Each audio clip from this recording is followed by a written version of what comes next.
Let me tell you something about hitting the bottom, because people talk about it as if it were a place you visit briefly and then leave. It isn't. The bottom is not dramatic. It's quiet. It's waking up without a reason. It's eating because the clock says you should, not because you're hungry. It's surviving days you don't remember. When you lose something important, a person, a future you imagined, your health, your sense of direction, people rush you toward solutions. They say, stay strong, think positive, move on. I don't like those phrases. They are said by people who haven't stayed long enough in the dark. The first truth you need to hear is this: in order to get out of the bottom, you must first accept that you are there. Not argue with it, not negotiate with it, not decorate it with hope you don't yet feel. Acceptance is not weakness. Acceptance is the moment you stop bleeding energy. When something is lost, it is lost. When damage is done, it is done. There is no sentence, no prayer, no anger that can undo that. And until you accept this, you are not healing. You are resisting reality.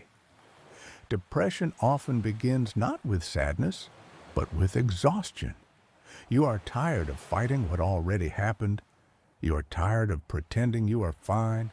You are tired of explaining your pain to people who want quick answers. So let me give you permission to do something radical. Stop explaining. Stop justifying your pain. Stop trying to look functional. You don't climb out of the bottom by pretending you're not there. Another uncomfortable truth: you will not get your old life back. Not exactly. And waiting for it will keep you stuck. But, and this matters, you can build a different one. Not better, not worse, different.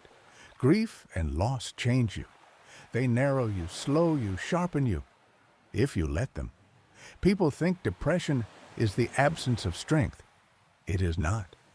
It is strength that has nowhere to go. So you must give it direction. Not big goals, not happiness, not success. Direction. Get up at the same time every day, not because it makes you happy, but because it gives your body a signal. We are still here. Eat something warm. Move your body, even if your mind refuses to join. Speak to one person who does not try to fix you. This is not trivial advice. This is survival.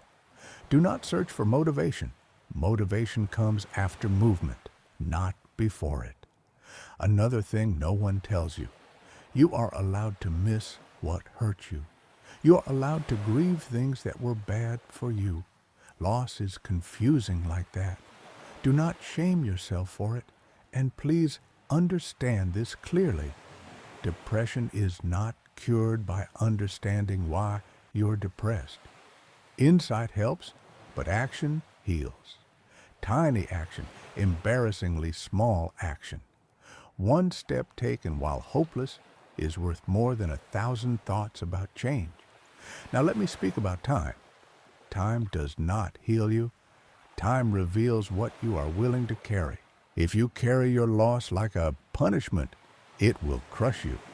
If you carry it like a scar, it will remind you, but it will not kill you. Scars are proof that something ended and that you survived it. There will be days when you fall back. This does not mean you failed. It means you are human. Progress is not a straight line upward. It is a slow, clumsy negotiation with life. And one day, not suddenly, not dramatically, you will notice something strange. You laughed without feeling guilty. You enjoyed a moment without immediately fearing its end. You made a plan that reached further than tomorrow. That is not betrayal of your loss. That is recovery. Do not rush to forgive the world. Do not rush to forgive yourself. Healing is not a race. It is a relationship with reality. And finally, let me say this, because someone once said it to me: when I was at the bottom. You are not broken. You are wounded. Broken things cannot heal. Wounded things can. But only if you stop demanding that they feel better first. Stand up, not because you feel ready. Stand up because you are still alive, and that is enough to begin. Let's talk about loss, because we use that word as if it means one thing, but it doesn't. Not all losses hurt the same way, and not all of them heal the same way either. Losing money is the first kind people talk about, mostly because it's the easiest to explain. Money loss is loud. It comes with panic, shame, fear, and urgency. It makes you feel small, exposed, and late to life. But here is the uncomfortable truth. Money loss is usually temporary. It damages your security, not your identity. You can rebuild money. It takes time, discipline, humility, but it is rebuildable. What hurts most about losing money is not the money itself. It is the fear of what it represents. Lost control, lost dignity, lost options. Still, money loss teaches you resilience. If you survive it once, you never fear it the same way again. Losing a lover is different. When you lose someone you love, whether through separation or betrayal, you don't just lose a person. You lose routines. You lose shared language. You lose the version of yourself that existed with them. This kind of loss attacks your sense of worth. You ask questions that have no clean answers. Why wasn't I enough? What changed? Where did I misread the signs? Unlike money, love cannot be rebuilt on demand. It must be grieved. And here is something people rarely admit. You don't only miss the person, you miss the future you imagined with them. That future must be mourned, even if the relationship was flawed. Losing someone to death is a loss that rewrites time itself. Death doesn't argue, it doesn't explain, it doesn't negotiate. It simply removes someone from the world and leaves you behind to make sense of it. This loss is quiet and heavy. It doesn't fade, it settles. You don't get over death. You learn how to carry it. Grief from death comes in waves, sometimes gentle, sometimes violent. And the most painful part is this: the world keeps moving while a part of you stays frozen in the moment they left. But death loss also teaches something rare: how fragile, temporary, and valuable presence truly is. And then there is the loss people talk about the least: losing your belief. Not belief in religion alone, but belief in fairness, meaning, or direction. This loss is invisible. There is no funeral, no condolences. You wake up one day and realize the world no longer makes sense the way it used to. You did the right things. You were patient.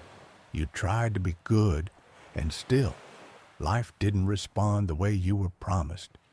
This kind of loss is dangerous because it leaves you cynical, numb, or angry at everything. But it is also the beginning of maturity. When belief collapses, you are forced to build values instead. Belief says, this will work out. Values say, I will act with integrity even if it doesn't. That is a harder way to live, but a more honest one. So, what do all these losses have in common? They strip illusions. Money loss strips the illusion of control. Love loss strips the illusion of permanence. Death strips the illusion of time. Belief loss strips the illusion of certainty. And yet, each loss leaves something behind: strength, depth, clarity, or at the very least, truth.